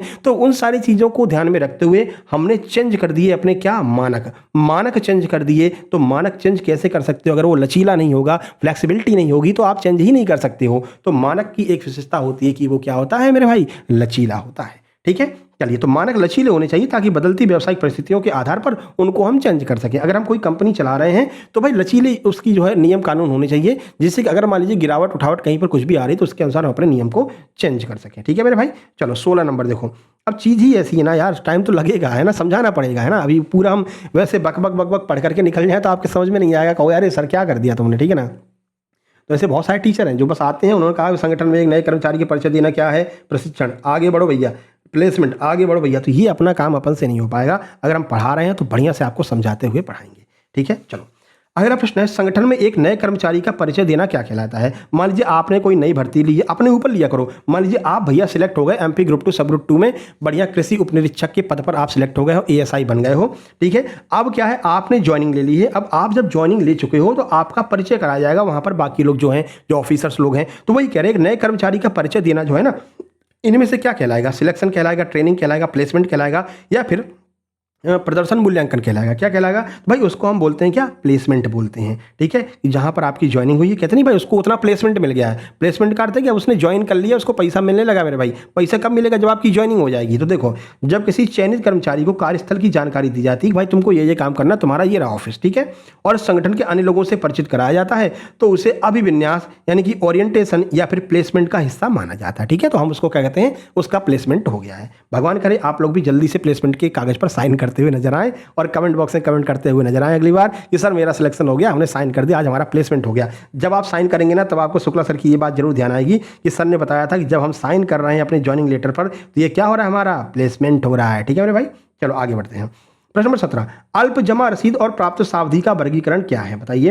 यानी कि अल्प जमा रसीद का मतलब थोड़ी टाइम के लिए जो रसीदें जमा की जाती हैं, और प्राप्त सावधि यानी आप जो पैसा मतलब एकत्रित कर रहे हैं वो क्या होता है, ये आपसे पूछा जा रहा है। क्या होता है भैया, एक्रो खाता होता है, डीमेट खाता होता है, चालू खाता होता है, फिर आवर्ती जमा खाता होता है। कौन सा खाता होता है जिसमें अल्प समय यानी बहुत थोड़े समय के लिए पैसा रखा जाता है, उसको हम कहते हैं क्या, डीमेट अकाउंट है। अच्छा, डीमेट अकाउंट कहाँ पर होता है, अगर आप शेयर मार्केट में काम करते होंगे तो आपको डीमेट अकाउंट के बारे में पता होगा। शेयर मार्केट में कम टाइम के लिए तो पैसा रखते हैं भैया, एकदम से शेयर बढ़ गए भैया, बेच दो शेयर, शेयर की कीमत कम होगी, खरीद लो शेयर। तो ये कम टाइम में सारी चीजें होती रहती हैं, अल्प टाइम के लिए यानी बहुत कम टाइम के लिए रसीदों को रखा जाता है, तो इसको हम क्या कहते हैं, डीमेट अकाउंट कहते हैं। देखिए, इस विशेष संदर्भ विकल्पों के अनुसार अल्प जमा और सावधि जमा के प्रपत्रों या होल्डिंग्स को, होल्डिंग्स ही तो होते हैं, वो सारी चीजें होल्ड करके हम रख लेते हैं अपने शेयर, फिर टाइम आता है तो उसको बेच देते हैं, ठीक है ना, को विशेष इलेक्ट्रॉनिक या फिर डीमेट अकाउंट के माध्यम से वर्गीकृत एवं प्रबंधित किया जाता है। ठीक है भाई, समझ में आ रहा है ना, समझ में आ रहा है तो कमेंट बॉक्स में कमेंट करना, तभी हमें पता चलेगा कि हाँ आपको ये वीडियो अच्छा लग रहा है, समझ में आ रहा है। तो ये सीरीज हम इसी तरह से कंटिन्यू रखेंगे, ठीक है। और नोट्स लेकर के थ्योरी जरूर कंप्लीट कर लेना, है ना, नहीं यहीं समझते चल रहे हो, फिर वहाँ पर जब रिवीजन की बात आई तो फिर फुर्र हो गए, ठीक है ना। ये सारे जो आपके पीडीएफ है ये आपको उसी ग्रुप में मिलेंगे, ठीक है। जैसे ये प्रबंधन का पीडीएफ है तो प्रबंधन वाली, उसमें एक बार आपको दिखा देते हैं कि भाई कैसे उसको हमने जो है डिवाइड किया है। देखो ये है, ये देखिए 46 मेंबर आज सुबह तक 46 मेंबर जुड़ गए थे और अभी तो 100 के पार हो गए हैं, ठीक है ना। एमपी ग्रुप 2 सब ग्रुप 4 पटवारी के लिए ये आप वो देख सकते हैं, टेलीग्राम ग्रुप है, प्राइवेट टेलीग्राम ग्रुप। देखो इसमें हमने सब चीज़ें डिवाइड करके रख दी हैं। कोई नॉर्मल बात अगर हमको कहनी होगी तो वो आपको जनरल में देखने को मिलेगी। उसके बाद सामान प्रबंधन के नोट्स और पीडीएफ वगैरह डालेंगे तो आपको यहाँ पर मिलेगी। चैप्टर 1 की पीडीएफ आपको दिख रही, देखिए प्रबंधन का सामान्य परिचय, चैप्टर 1 इसमें डल चुका है, ठीक है ना। उसी से अभी प्रश्न आया था ये उनका मौसलो महोदय का, है ना, ये सारी चीज़ें डल चुकी हैं। उसके बाद कंप्यूटर के पूरे अभी 5 क्वेश्चन डल जाएंगे, थ्योरी नोट्स डल चुकी हैं, है ना। तो इसमें आपको कंप्यूटर मिलेगा। मिलेगा। इसमें मैथ मिलेगा, पूरा का पूरा मैथ के कंप्लीट नोट्स मिलेंगे, जो आपका एडवांस है और जो अर्थमेटिक है, और प्रैक्टिस सेट, जो भी प्रैक्टिस सेट बनाएंगे मैथ का वो इसमें मिलेगा। सामान्य ज्ञान का इसमें मिल जाएगा आपको, रीजनिंग का इसमें मिल जाएगा, हिंदी का इसमें मिल जाएगा, हिंदी और इंग्लिश का एक में कर दिया हमने, ठीक है ना। तो ये सारी चीज़ें डिवाइड करके रख दी हमने। अब आपको मान लीजिए प्रबंधन पढ़ना है, मैनेजमेंट पढ़ना है, तो आप सीधे ग्रुप में एंटर कीजिए, इस पर क्लिक कीजिए, आपको मैनेजमेंट का पूरा पोर्शन खुल करके मिल जाएगा, ठीक है। आपको मान लीजिए मैथ पढ़ना, मैथ लगाना है, तो मैथ पर क्लिक कीजिए, पूरा पोर्शन मैथ का मिल जाएगा, ठीक है। इस तरह से डिवाइड करके हमने रख दिया है। बाकी अब आ गए तो भाई पूरा नोट्स का डेमो भी देख लो। जैसे ये सामान्य प्रबंधन के नोट्स हैं, देखिए ये नोट्स अभी आज हमने सुबह डाले हैं, तो बढ़िया से हमने पूरा डायग्राम वगैरह सब कुछ लगाया, अपने ऑफिस का फोटो लगा दिया, ये लो भैया, ठीक है ना, कि प्रबंधन क्या होता है। पूरा प्रबंधन बहुत अच्छे से आपको समझाया, सारी उसकी प्रक्रिया समझा दी है कि कितने प्रकार का होता है। साथ साथ में सबसे महत्वपूर्ण जो है वो है एग्जाम टिक, एग्जाम टिप। एग्जाम टिप का मतलब क्या होता है, परीक्षा के लिए उपयोगी तथ्य। ये हर टॉपिक में आपको हमने अलग से डिफाइन किया है, परीक्षा के लिए उपयोगी तथ्य, यानी नियोजन है तो नियोजन में से परीक्षा में क्या पूछा गया, क्या पूछ सकते हैं, उसको अलग से हमने जो है हाईलाइट कर दिया है, ठीक है। अगर संगठन है, ऑर्गेनाइजेशन, तो ऑर्गेनाइजेशन से अभी हाल ही में एग्जाम में क्या पूछा है, तो परीक्षा उपयोगी तथ्य के रूप में हमने अलग से इसको डिफाइन कर दिया है, ठीक है। ये डायग्राम वायग्राम पूरा बना हुआ है, ठीक है। प्रबंधन के मुख्य कार्य क्या होते हैं, पूरा डायग्राम की मदद से समझा दिया हमने, ठीक है। हर जगह आपको परीक्षा के लिए इंपॉर्टेंट एग्जाम टिप, देखो ये हमने अलग से ऐड किया है। जैसे कि मान लीजिए आप एग्जाम के टाइम पर रिवीजन कर रहे हैं सेंटर के बाहर खड़े होकर के, तो बस इतना इतना रिवीजन कर जाइए, ये तो इससे भी आपका काम चल जाएगा, बढ़िया से रिवीजन हो जाएगा, है ना। पूरे नोट्स में आपको इस तरह का पूरा मिलेगा, एग्जाम टिप जो है हर जगह आपको देखने को मिलेगी। सारी चीज़ें आपको बढ़िया डायग्राम के द्वारा जो है हमने यहाँ पर डिवाइड करके पूरा बनाया है, बढ़िया से आप लोगों को सारी चीज़ें समझ में आएंगी, ठीक है। इसके अलावा देखिए ब्रह्मास्त्र 5000 क्वेश्चन का, कंप्यूटर का ब्रह्मास्त्र आज शाम को 9 बजे से पहले पहले ग्रुप में डल जाएगा। 5000 क्वेश्चन आपको हम दे देंगे कंप्यूटर के, इतना कर जाना, इसके अलावा कुछ भी करने की आवश्यकता नहीं। जब भी खाली बैठना उठा करके इसको पढ़ लिया करना, ठीक है। 2-3 बार रिवाइज कर लोगे तो सारी चीज़ें आपके दिमाग में सेट हो जाएंगी। बाकी जिन्होंने हमारे नोट्स को लिया और सिलेक्शन हुआ वो आप देख सकते हैं, जागृति शर्मा जी हैं, पिछली बार जो है इन्होंने MP पुलिस कांस्टेबल के नोट्स लिए थे, और आज आप देख रहे हैं वर्दी लगी हुई, फोटो लगी हुई है, ठीक है ना। 2025 के ग्रुप में है, देखो ये देखो लिखा हुआ है MP police group by Shukla sir, है ना, 2025 का ग्रुप है, ठीक है। इनका सिलेक्शन हो गया बढ़िया से। फिर इन्होंने कहा सर अब SI के नोट्स चाहिए, मेरा इस बार पुलिस कांस्टेबल में सिलेक्शन हो गया। फिर उन्होंने MPSI के नोट्स 199 रुपये पे करके MPSI के नोट्स लिए हैं। भगवान करे आपकी इस वर्दी पर 2 स्टार भी लग जाए, जैसे आपने हमारे द्वारा वर्दी ली है, हमारी थोड़ी सी हेल्प हो गई, मतलब कह सकते हैं कि थोड़ा सा योगदान हमारा रहा, बाकी मेहनत तो आपकी ही रहती है, ठीक है। भगवान करे हमारी थोड़ी और हेल्प हो जाए आपके साथ में, थोड़ी और हमारा जो है योगदान हो जाए और आपके कंधों पर सितारे लग जाए, ये हमारा जो है भगवान से प्रार्थना है। उसके बाद कृषि विस्तार अधिकारी के नोट्स देख रहे हैं, इन भाई ने कृषि विस्तार अधिकारी के नोट्स लिए थे। नोट्स पढ़ने के बाद में क्या कहा है, देखिए क्या गजब के नोट्स बनाए हो सर, मजा आ गया, ग्रेट सर, ठीक है। उसके बाद में ये सेकंड रैंक लेकर के आई हैं वैभवी मिश्रा जी, ठीक है। MP ASI सूबेदार में सेकंड रैंक आई है, इन्होंने भी हमारे सुपर सिलेक्शन नोट से तैयारी की थी। यहाँ पर देख सकते हैं जब इनका रिजल्ट आया इन्होंने स्क्रीनशॉट भेजा, हमने कहा ठीक है भैया कांग्रेचुलेशन, आपको बहुत बहुत बधाई। फिर हमने क्या आपको हमारे नोट्स से मदद मिली थी कि नहीं ये भी बता दो। उनका हाँ सर, देखिए यस सर, आपके नोट्स कांस्टेबल के लिए लिए थे, वीडियो और पेपर एनालिसिस देखा था, उनसे काफ़ी हेल्प मिली थी, बहुत हेल्प मिली थी। कांस्टेबल में भी सिलेक्शन हो गया है, MPSI में 13% में सिलेक्शन हुआ है, और ASI में सेकंड रैंक टॉपर है, ठीक है ना। तो इसी तरह से आप भी कह रहे हो सर मेरा ये रैंक लगी है, मेरा इसमें सिलेक्शन हो गया है, ठीक है। तो बस मेहनत से लग जाइए, इसकी ओर कदम बढ़ा दीजिए, सिलेक्शन की ओर। ये WhatsApp नंबर है, इस पर आपको जो है अपने पेमेंट का स्क्रीनशॉट भेज देना है और नोट्स प्राप्त कर लेने हैं। उसमें जो है हम आपको पूरा गाइडेंस भी देंगे, पूरा क्विज वगैरह भी करवाएंगे, जैसे ये सिलेबस पूरा होगा क्विज वगैरह भी हम शुरू करवा देंगे, ठीक है ना मेरे भाई। चलिए अब आगे बढ़ते हैं, और कहाँ पर हम पहुँच चुके थे, परिचय वगैरह हो गया था, अल्परसीद भी हो गई थी, हाँ ये आ गया देखो 18 नंबर। अब थोड़ा स्पीड को बढ़ाते हैं, कई बार प्रयास करते हैं स्पीड बढ़ ही नहीं पाती है, समझाने वाली क्वेश्चन आ जाते हैं। देखो दोषपूर्ण सामग्री के लिए सुधारात्मक कार्रवाई क्या होगी। मान लीजिए आप कोई कंपनी चला रहे हैं, आपने कोई सामान बेच दिया, अरे वो ले लो ना, आप फ्लिपकार्ट पर कोई सामान आ जाता है खराब सामान, तो दोषपूर्ण अगर वो सामग्री है तो फ्लिपकार्ट वाला क्या करेगा उसके लिए, वो आपसे पूछा जा रहा है, मूल्य में परिवर्तन कर देगा। अब ऐसा थोड़ी है कि मूल्य में परिवर्तन कर दिया तो तुम खराब सामान खरीद लोगे। आजकल का आदमी क्या है भैया, पैसा थोड़ा ज़्यादा ले लो, सामान अच्छा मिलना चाहिए, तो ये तो नहीं होगा। प्रयुक्त सामग्री की गुणवत्ता विनिर्देशों में परिवर्तन किया जाएगा, ये बिल्कुल सही है भाई। उसके जो गुणवत्ता के निर्देश आपने जो मानक सेट किए हैं उसमें परिवर्तन कीजिए, जिससे कि वो चीज़ जो है वो और अच्छी बन सके, ठीक है। मात्रा में परिवर्तन नहीं होगा कि खराब सामान ले लो भैया तुमको 2 दे देंगे, खराब सामान ले लो नहीं लेंगे, ठीक है ना। पैसा दे रहे हैं तो अच्छा सामान लेंगे, तो ये भी नहीं होगा, इनमें से कोई नहीं भी होगा। ऑप्शन नंबर बी आपका सही हो जाएगा, प्रयुक्त सामग्री की गुणवत्ता में परिवर्तन कर दीजिए। मान लीजिए आप शक्कर लेकर के आ रहे हैं और वो शक्कर आपको बहुत ज़्यादा खराब है, यानी कि बहुत गंदी वंदी शक्कर है ना, तो आप शिकायत करेंगे तो क्या करेगा सामने वाला, प्रयुक्त सामग्री की गुणवत्ता में परिवर्तन कर देगा, यानी कि उसको और अच्छे से रिफाइन करके आपको देगा और नए तरीके से रिफाइन करके देगा, तो गुणवत्ता में परिवर्तन कर देगा, तो आप उसको ले सकते हैं, ठीक है मेरे भाई। चलो आगे बढ़ते हैं। देखिए प्रश्न नंबर 19 है, बाजार में प्रतिस्पर्धा बढ़ने से क्या होगा। 50 क्वेश्चन है ना, तो थोड़ा समय लग रहा है, ठीक है मेरे भाई, समझाते हुए चल रहे हैं। कह रहे बाजार में प्रतिस्पर्धा बढ़ने से क्या होगा, यानी अगर बाजार में कंपटीशन बढ़ गया तो क्या होगा, कर बढ़ेगा, क्या कोई टैक्स बढ़ा देंगे, उत्पादन की लागत बढ़ेगी, लाभ मार्जिन कम होगा या लाभ बढ़ेगा, क्या होगा मेरे भाई। देखो जैसे कि मान लीजिए ये कोई पार्ले जी कंपनी अभी तक बिस्कुट बना रही थी, पार्ले जी जब बिस्कुट बना रही थी, पार्ले जी केवल पार्ले जी चलता था, धड़ाधड़ पार्ले जी बिक रहा था, बढ़िया 4 रुपए में बेच रहे थे, कोई समस्या नहीं थी। इसी बीच कंपनी आ गई ब्रिटानिया, ठीक है, हालांकि बहुत ज़्यादा नहीं चली थी, ब्रिटानिया आ गई, गुड डे आ गई, बहुत सारी कंपनियां आ गई। अब क्या होगा, अब अगर ये इसको 4 रुपए में बेचेंगे ना मेरे भाई, और ये मान लीजिए 4 रुपए में अपना काजू वाजू मिलाकर बेच रहे हैं, तो फिर इसको क्या हो जाएगा, नुकसान हो जाएगा, है ना। तो इसमें क्या होगा, कंपटीशन बढ़ गया दोनों कंपनियों में, बाजार में अब क्या हो गया, कंपटीशन बढ़ गया। तो कंपटीशन बढ़ने की स्थिति में क्या होगा, लाभ मार्जिन कम हो जाएगा मेरे भाई। अब इनको उतना प्रॉफिट नहीं होगा जितना पहले मिल रहा था। अब अगर इनको प्रॉफिट कमाना है तो क्या करना पड़ेगा, फिर ये क्या करेंगे भाई, एडवर्टीजमेंट करेंगे, सचिन तेंदुलकर को जो है कह देंगे भाई तुम हमारा ऐड करो, तो उनको पैसा देना पड़ेगा, है ना। तो इससे लाभ मार्जिन कम हो जाएगा। जो पहले आपको 10 रुपए का लाभ हो रहा था, अब वो 10 रुपए का लाभ ना होते हुए 7 रुपए का ही लाभ होगा। क्यों, क्योंकि ये बीच के जो 3 रुपए हैं अब आपको एक्स्ट्रा खर्च करने पड़ेंगे, एडवर्टीजमेंट कराना पड़ेगा, उसकी पैकेजिंग में और कुछ एक्स्ट्रा ऐड करना पड़ेगा, जिससे कि वो चीज़ें और अच्छी दिखने लगे। जैसे पार्ले जी ने क्या किया, पार्ले जी ने पार्ले जी गोल्ड बना दिया, ठीक है ना। अब गोल्ड में क्या है, उन्होंने पैकेजिंग अलग तरीके से कर दी है, थोड़ी सी गुणवत्ता में सुधार कर दिया है, उसकी प्राइस बढ़ा दी है, ठीक है। तो ये सिस्टम होता है, ठीक है। चलो 20 नंबर पर चलते हैं।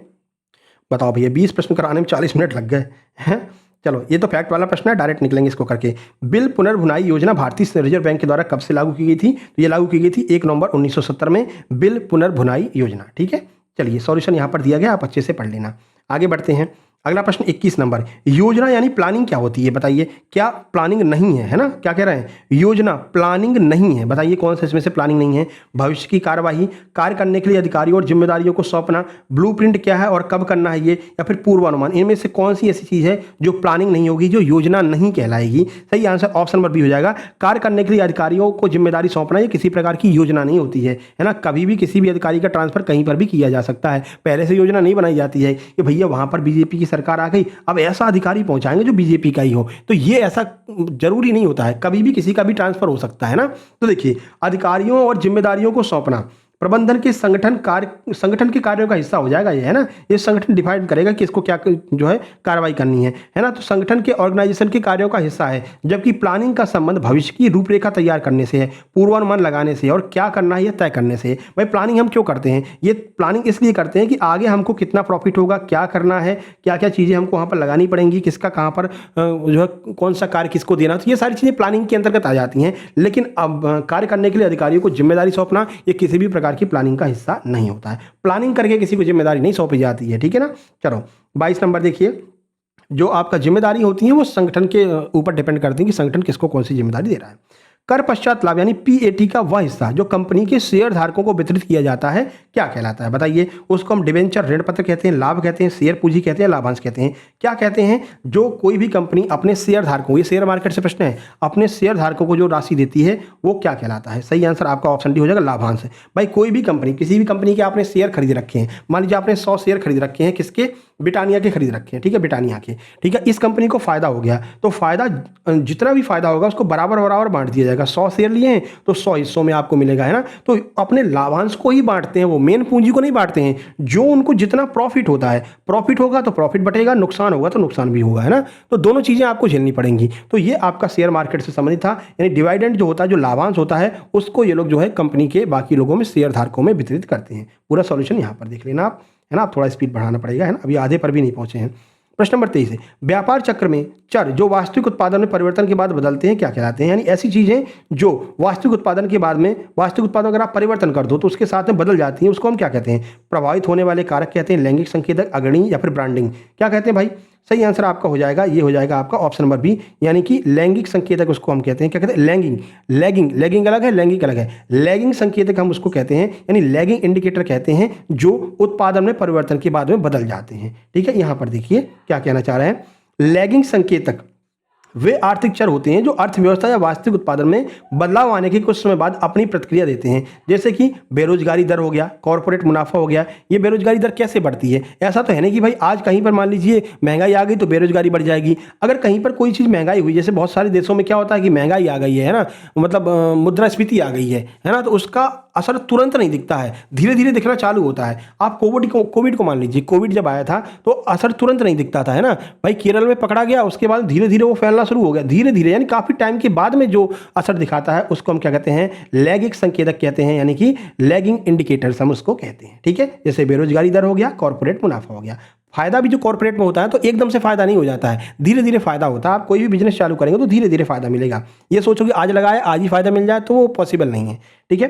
निम्नलिखित में से कौन औपचारिक स्थिति से उत्पन्न होता है? अब औपचारिक का मतलब समझ गए, औपचारिक मतलब फॉर्मल, फॉर्मल मतलब जहां पर कागजी कार्रवाई हो। बताइए कौन सा ऐसा है जो औपचारिक स्थिति से उत्पन्न होता है? सामाजिक समूह, प्राधिकार, जिम्मेदारी, जवाबदेही। कौन सी ऐसी चीज है भैया? सही आंसर आपका हो जाएगा प्राधिकार, यानी अथॉरिटी। अथॉरिटी जो होती है वो औपचारिक स्थिति से उत्पन्न होती है। कैसे? देखिए, किसी भी औपचारिक संगठन में किसी व्यक्ति को उसके विशिष्ट पोजीशन के कारण जो आदेश देने या लेने का निर्णय लिया जाता है वो औपचारिक अधिकार के अंतर्गत मिलता है। इसी को हम क्या कहते हैं? प्राधिकार बोलते हैं, ठीक है।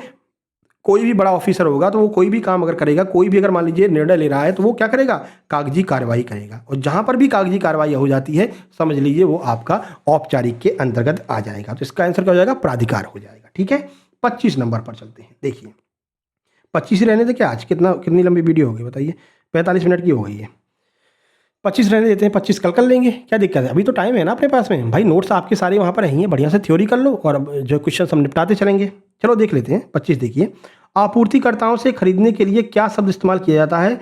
जो ग्राहक भी हैं, यानी कि जो आपको आपूर्तिकर्ता माल लेकर के आ रहा है, अगर आप उससे कोई चीज़ खरीद रहे हो तो उसके लिए हम किस शब्द का प्रयोग करेंगे? सहयोगी खरीद कहेंगे, सीधे पुनर्विक्रय कहेंगे, पारस्परिकता खरीद कहेंगे या फिर संबंधी खरीद कहेंगे? क्या कहेंगे भैया? सही आंसर आपको हो जाएगा ऑप्शन नंबर सी, इसको हम पारस्परिकता खरीद कहेंगे, यानी कि आपका एक मिनट रुकना यार, फोन आ रहा है बार बार। होता क्या है ना कि जैसे किसी ने नोट्स खरीदे, किसी ने मान लीजिए पेमेंट कर दिया, पेमेंट करने के बाद में अगर रिस्पांस नहीं जाता है और स्क्रीनशॉट भेज दिया, अगर रिस्पांस नहीं जाता ना तो फिर वो कहता है अरे भैया पैसे चले गए, है ना। और फोन पे फोन, वही सिस्टम हो रहा है। अभी किसी ने पेमेंट किया है और बराबर फ़ोन कर रहा है, ठीक है ना। तो अभी इसको हम साइलेंट कर दिए हैं, ठीक है। तो देखो, अगर आप लोग भी नोट्स के लिए मान लीजिए पेमेंट आपने कर दिया, ठीक है, पेमेंट कर दिया, तो हो सकता है हम क्लास ले रहे हो तो थोड़ा सा वेट कर लिया करो, क्या दिक्कत है ना। वहाँ पर लिखा रहता है ना लास्ट सीन, सर लास्ट बार कब आए हैं, ठीक है ना, व्हाट्सएप पर कब आए हैं, ठीक है। तो वो लास्ट सीन देख लिया करो, अगली बार जब आएंगे तो आपको नोट्स मिल जाएगा। बार बार उसे फ़ोन करने की क्या आवश्यकता है, ठीक है। मेरे भाई लगातार फ़ोन कर रहे थे इतनी देर से, अभी एकदम से निगाह पड़ेगी, बार बार फ़ोन बज रहा है, ठीक है। चलिए, तो ये आपका हो जाएगा कौन सा? ऑप्शन नंबर सी, पारस्परिकता खरीद हो जाएगा। बाकी यहाँ पर देख सकते हैं, पारस्परिकता खरीद एक ऐसी व्यावसायिक व्यवस्था है जहाँ दो कंपनियां आपसी सहमति से एक दूसरे से माल खरीदने या सेवाएं लेने देने का समझौता करती हैं। अच्छा, इसको आप ऐसे भी देख सकते हो, जैसे कि मान लीजिए आपकी कोई परचूने की दुकान है, बहुत अपनी वो भैया, बहुत सारे लोग वो बना लेते हैं ना कि भैया वो तो हमारे भैया हैं, तुम उनके पास में चले जाओ, मेरा नाम ले देना, तुमको दे देंगे सामान, पैसा हम बाद में देते रहेंगे। तो ये क्या हो जाती है? एक प्रकार की पारस्परिकता खरीद के अंतर्गत आ जाता है ना। तो यही हो जाता है कि जो है आपूर्तिकर्ताओं से खरीदने के लिए एक ऐसा शब्द जो ग्राहक भी हो जाते हैं ना, मतलब जो ग्राहक होते कुछ कहते हैं अरे उनको हम जानते, तुम बोल देना वो दे देंगे तुमको सामान, ठीक है। तो जब आपस में कह सकते हैं कि एक तरह से कॉम्बिनेशन बना लें, आपस में लोगों की समझ बन जाती है, उसको हम क्या कहते हैं? उसको हम पारस्परिकता खरीद कहते हैं, ठीक है मेरे भाई। बहुत सारे लोगों का खाता चलता है, खाता चल रहा है, तुम सामान ले आओ, खाता चल रहा है अपना, ठीक है, तो वो पारस्परिकता खरीद के अंतर्गत आ जाएगा। चलिए 26 नंबर देखिए, देखो 26 नंबर कह रहे हैं और छोटा करना पड़ेगा, अभी सही है। कह रहे हैं डैश का अर्थ किसी व्यवसाय की निधि की आवश्यकता का अनुमान लगाना और वर्तमान और अचल संपत्तियों, भविष्य के विस्तार को संभावनाओं के लिए धन के स्रोतों का निर्धारण करना है। यानी इनमें से कोई एक ऐसी चीज है जिसकी मदद से हम क्या क्या कर सकते हैं? व्यवसाय की निधि का अनुमान लगा सकते हैं, ठीक है। अचल संपत्ति और भविष्य के विस्तार की संभावना के लिए धन के स्रोतों को हम निर्धारित कर सकते हैं कि अगर हम आगे कुछ बिजनेस करने वाले हैं उसके लिए हमें धन कहाँ से मिलेगा। तो ऐसी क्या चीज़ है उसको हम क्या कहते हैं? पूंजी संरचना, वित्तीय योजना, लाभांश निर्णय या फिर कार्यशील पूंजी, क्या कहेंगे उसको भैया? उसको कहेंगे हम वित्तीय योजना। भाई किसी भी चीज़ के लिए अगर आप कोई योजना बना रहे हो, ये आगे चल करके, जैसे हमारा ये सक्सेस जंक्शन चैनल है, ठीक है ना, तो आप लोगों का सहयोग रहा, जैसे अभी हम स्क्रीन रिकॉर्डिंग करके पढ़ा रहे हैं, आप लोगों का सहयोग रहा, भगवान की थोड़ी सी कृपा हुई तो आगे चल करके हम बड़ी स्क्रीन पर भी पढ़ाना चालू कर देंगे, है ना। तो उसके लिए पैसे चाहिए रहेंगे, वही तो इकट्ठा कर रहे हैं मेरे भाई, ठीक है ना। धीरे धीरे भगवान करेगा बहुत जल्दी जो है बड़ी स्क्रीन पर भी आएंगे, लाइव क्लास भी कराया करेंगे। फिलहाल जो है जैसे चला रहे हैं वैसे चलने दीजिए। तो उसके लिए फाइनेंशियल प्लानिंग करनी पड़ेगी, यानी कि पैसे की व्यवस्था करनी पड़ेगी। तो उसी चीज़ को कह रहे हैं कि उस चीज़ को डिफाइन करने के लिए कहाँ से हम किसकी कैसे भी क्या व्यवस्था करेंगे, पैसे की व्यवस्था कहाँ से करेंगे, उसको हम क्या कहते हैं? वित्तीय योजना कहते हैं। यानी भविष्य की योजनाओं के लिए पैसे का कहाँ से हम जो है कॉन्ट्रीब्यूशन कर सकते हैं, उसको हम वित्तीय जो है योजना के अंतर्गत काउंट करेंगे।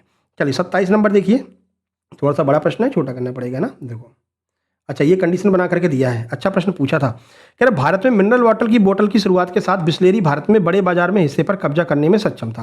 भाई जब पहली पहली बार बोतल आई थी, पैकेज पानी मिलता था, आजकल तो पता नहीं कितनी कंपनियां हैं, तो बिसलेरी एक ऐसी कंपनी थी कि बिसलेरी का पानी जो पी लेता था ना, वो अपने आप को मतलब कि वीआईपी महसूस करता कि हम भाई वीआईपी हैं, बिसलेरी का पानी पी रहे हैं। आज भी लोग कहते हैं बिसलेरी का पानी पी रहे हैं, ठीक है ना, लगता नहीं मुझे कोई बिसलेरी का पानी पी रहे हैं, ठीक है। तो उस टाइम पर ऐसा था कि बिसलेरी का जो है बड़े बाजार के हिस्से पर कब्जा करने में सक्षम था, ठीक है। उपरोक्त मामले में कारोबारी माहौल का कौन सा महत्व हाईलाइट है। अब आप ये बताइए कि अगर वो किसी भी बाजार पर कब्जा करने में सक्षम था, तो फिर कारोबारी माहौल का कौन सी चीज़ यहाँ पर बताई जा रही है कि कौन सी ऐसी चीज़ है जिसकी वजह से बिसलेरी ने वहाँ पर कब्जा कर लिया था। बताइए। संसाधनों के दोहन में मदद मिल रही थी, नीति निर्माण में मदद मिल रही थी, प्रदर्शन सुधारने की आवश्यकता थी, अवसर की पहचान करने और प्रथम प्रस्तावक लाभ प्राप्त करने में मदद। बताइए क्या ऐसी चीज़ इसको मिल गई कि वो जो है अपने आप को उसने इतना बड़ा कर लिया कि कह सकते हैं कि बिसलेरी ने मतलब जो आपका मिनरल वाटर आता था उसके पूरे मार्केट पर कब्जा एक तरह से कह सकते हैं कर लिया था। बताइए, ये रहे 4 ऑप्शन आपके सामने।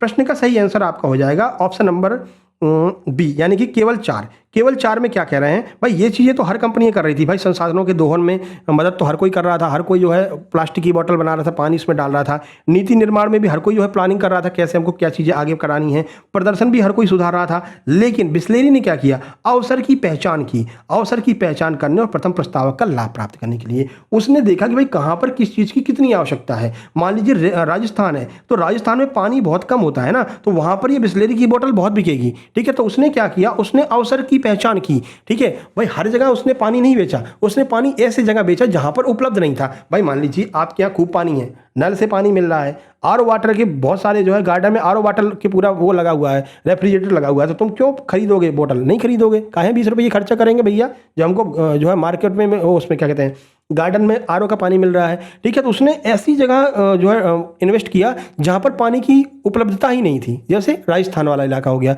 और महाराष्ट्र के कुछ ऐसे इलाके हो गए। तो शुरू में उसने ऐसी जगहों पर जो है इन्वेस्ट किया, तो उसने क्या किया, उसने अवसर की पहचान की और पहला प्रस्तावक था जिसने ये काम किया, तो उसको क्या हो गया, लाभ प्राप्त होने लगा, ठीक है। तो ऑप्शन नंबर बी आपका सही आंसर। चलो विस्तृत समाधान यहाँ पर दिया गया है। अगला देखिए क्वेश्चन नंबर 28। क्वेश्चन नंबर 28 है PERT, पर्ट को डैश समय अनुमान तैयार करने की आवश्यकता होती है। बताइए जो PERT होता है इसमें कितने समय अनुमान की आवश्यकता होती है। फैक्ट वाला प्रश्न है, इसमें 3 समय अनुमान की आवश्यकता होती है, ठीक है ना। तो PERT में 3 समय अनुमान लगाने होते हैं। थ्योरी जब पढ़ाएंगे तो आपको अच्छे से समझा देंगे। देखिए PERT program evaluation and review technique, परियोजना प्रबंधन की एक तकनीकी है जिसमें किसी कार्य को पूरा करने के लिए समय अनुमानों 3 समय अनुमानों की आवश्यकता होती है। कितने समय अनुमानों की, 3 समय अनुमानों की आवश्यकता होती है। एक तो आशावादी समय, दूसरा निराशावादी समय और तीसरा सबसे संभावित समय। 3 जो है टाइम को हमें ध्यान में रखना पड़ता है। 29 नंबर देखते हैं। देखिए 29 नंबर, सामान जब किसी व्यक्ति को उधार बेचा जाता है तो वो व्यक्ति क्या कहलाता है। अगर किसी व्यक्ति को उधार में सामान आप दे रहे हो तो वो व्यक्ति क्या कहलाएगा, लेनदार कहलाएगा, देनदार कहलाएगा, लागत कहलाएगा, प्राप्य बिल कहलाएगा। क्या कहलाएगा, जब किसी व्यक्ति को उधार बेचा जाता है, आप किसी को सामान उधार दे रहे हो तो वो उधार लेने वाला व्यक्ति क्या कहलाएगा, तो क्या कहलाएगा, देनदार कहलाएगा। अच्छा देनदार क्यों कहलाएगा, क्योंकि उसको लौटाना है। भाई जो लौटाएगा वो क्या कहलाएगा, देनदार कहलाएगा, है ना। भाई हमने किसी को पैसा उधार दिया है ना, अब वो हमको लौटाएगा तो वो क्या हो गया, वो देनदार हो गया। हम देनदार नहीं होंगे, हमारा तो जा रहा है, कोई भरोसा नहीं लौटे कि नहीं लौटे, ठीक है ना। तो हम देनदार नहीं होंगे, लेकिन जिसको लौटाना है, जिसके ऊपर ये जिम्मेदारी लगे कि भैया तुमको पैसा लौटाना है, तो उस व्यक्ति को क्या कहते हैं, उस व्यक्ति को देनदार कहते हैं। उसको देना पड़ेगा, है ना, तो उसको देनदार कहते हैं। ऑप्शन बी आपका सही आंसर हो जाएगा, डिबेटर हम उसको कहते हैं, ठीक है।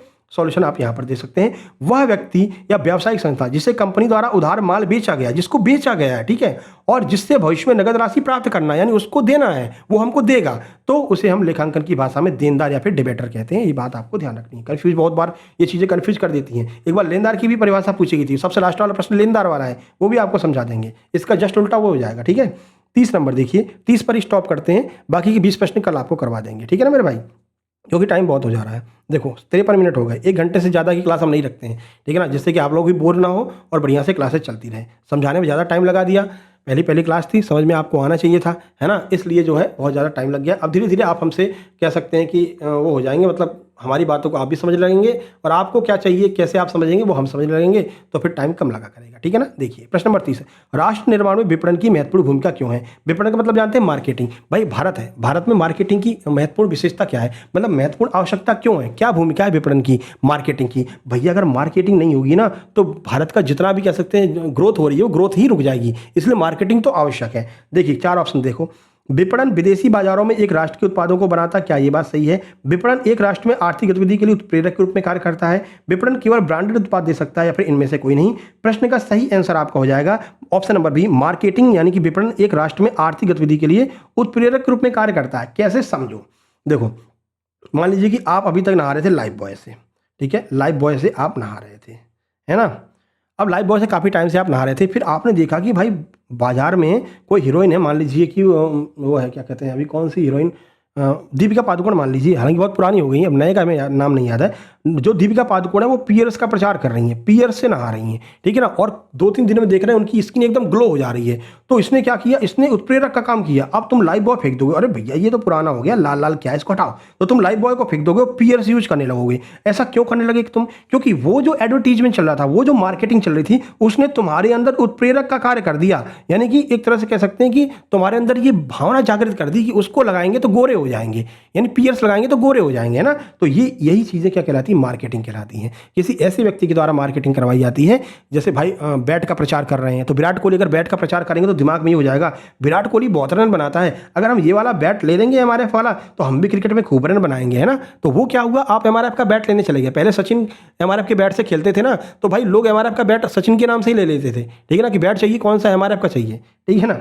जैसे आजकल देखो जो बीमा होता है, बीमा, तो बीमा को लोग बीमा नहीं कहते हैं, LIC कहते हैं, चाहे वो भले ही बजाज का हो या किसी और कंपनी को, LIC ही कहेंगे, जबकि LIC खुद में एक कंपनी है। लेकिन क्या होता है, LIC नाम रख दिया तो LIC कहते रहते हैं, भाई LIC करा लो, भले ही बजाज का ले रहे हैं, किसी और कंपनी का ले रहे हो, LIC करा रखी है उन्हें, है ना। तो वो LIC नहीं होती, LIC वो बीमा होता है, लेकिन मार्केटिंग उसकी इतनी हो गई कि लोग उसको LIC कहने लगे हैं।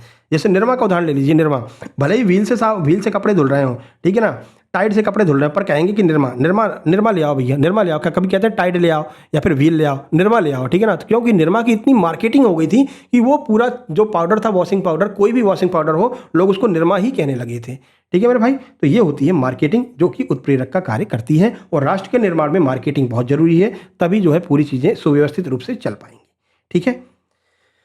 चलो भैया 31 नंबर देख लो, आगे बढ़ें। एक काम करते हैं, 30 पर स्टॉप करते हैं, और आपके 20 प्रश्न बचेंगे, लेकिन इस 20 में 10 प्रश्न और ऐड करके कल 30 प्रश्नों का एक और जो है हम आपके लिए वो लेकर के आ जाएंगे, तो 60 प्रश्न हो जाएंगे आपके, ठीक है ना। क्योंकि अभी आज समझाने में बहुत टाइम लग गया है ना, आप भी बोर हो गए होंगे। ये चीज़ें मार्केटिंग वगैरह ऐसी चीज़ें होती हैं कि एकदम दिमाग गर्म कर देती हैं, ठीक है। तो अब वीडियो कैसी लगी वो आप कमेंट बॉक्स में कमेंट करके बताएंगे, आपको समझ में आ रहा है कि नहीं आ रहा है वो भी आप हमको बताएंगे। ये टॉप 50 प्रश्न अब बदल जाएंगे, टॉप 60 हो जाएंगे। कल जो है बाकी के बचे हुए 30 प्रश्न और करा देंगे, तो टॉप 60 जो प्रश्न है वो आपके सॉल्व हो जाएंगे मार्केटिंग, क्या कहते हैं इसको, इस वाले सब्जेक्ट के, मैनेजमेंट के। उसके बाद में आगे सब्जेक्ट की ओर चलेंगे, हिंदी, इंग्लिश, ये सब कुछ धीरे धीरे कराते रहेंगे, और PYQ का हम आपको प्रैक्टिस सेट भी बनाकर देते रहेंगे। थ्योरी हम फिर से कह रहे हैं, थ्योरी आपको जो है ग्रुप में ही मिलेगी, लेकिन थ्योरी कंप्लीट करना बहुत ज़्यादा जरूरी है। थ्योरी कंप्लीट नहीं करेंगे तो फिर समस्या आ जाएगी, फिर आपको कुछ भी समझ में नहीं आएगा, ठीक है ना। तो सारी चीज़ों की थ्योरी धीरे धीरे जो है, सारे जो है नोट्स वगैरह इसमें डलना शुरू हो गए हैं, धीरे धीरे सारी चीज़ें यहाँ पर डल जाएंगी, और कंप्लीट आपको नोट्स मिलेंगे। बिल्कुल भी परेशान नहीं होना है, पूरा इंडेक्स बना दिया, क्या क्या चीज़ें आपको मिलेंगी देख लीजिए आप। यहाँ पर सामान्य प्रबंधन, कंप्यूटर ज्ञान, सामान्य विज्ञान एक साथ मिलेगा, ठीक है। मैथ पूरा मिलेगा अलग से, सामान्य ज्ञान अलग से मिलेगा, रीजनिंग, हिंदी, इंग्लिश एक साथ मिलेगी। और ये जो 5000 कंप्यूटर के क्वेश्चन है, ये आपको गिफ्ट के तौर पर हम फ्री में दे रहे हैं, है ना। जो लोग ये ग्रुप लेंगे उन्हीं को जो है मिलेगा, ठीक है। तो ये 500 प्रश्न आपको ब्रह्मास्त्र मिल जाएगा, और अभी शाम को 9 बजे जो है ग्रुप में डल जाएगा, ठीक है मेरे भाई। तो जल्दी से नोट्स लेकर के ग्रुप में शामिल हो जाइए, जो प्रश्न बचे हैं उनको हम कल करा देंगे, है ना। चलिए, तो कल एक और आपकी क्लासेस की होगी, यहाँ से आप जो है 198 रुपये पे करके इस ग्रुप में एंट्री ले सकते हैं। मिलते हैं नेक्स्ट वीडियो में। वीडियो को लाइक, चैनल को सब्सक्राइब कर देना, कमेंट बॉक्स में कमेंट कर देना। 31 नंबर प्रश्न हम जो है कल से कराएंगे, 31 से 60 तक प्रश्न हम कल करा देंगे, ठीक है ना मेरे भाई। तो मिलते हैं नेक्स्ट वीडियो में, तब तक के लिए नमस्कार, धन्यवाद। आपके सहयोग की बहुत आवश्यकता है, आप शेयर करेंगे, लाइक करेंगे, हमको उत्साह मिलेगा, और हम लगातार ऐसे ही क्लासेस लेकर के आते रहेंगे, ठीक है मेरे भाई, धन्यवाद।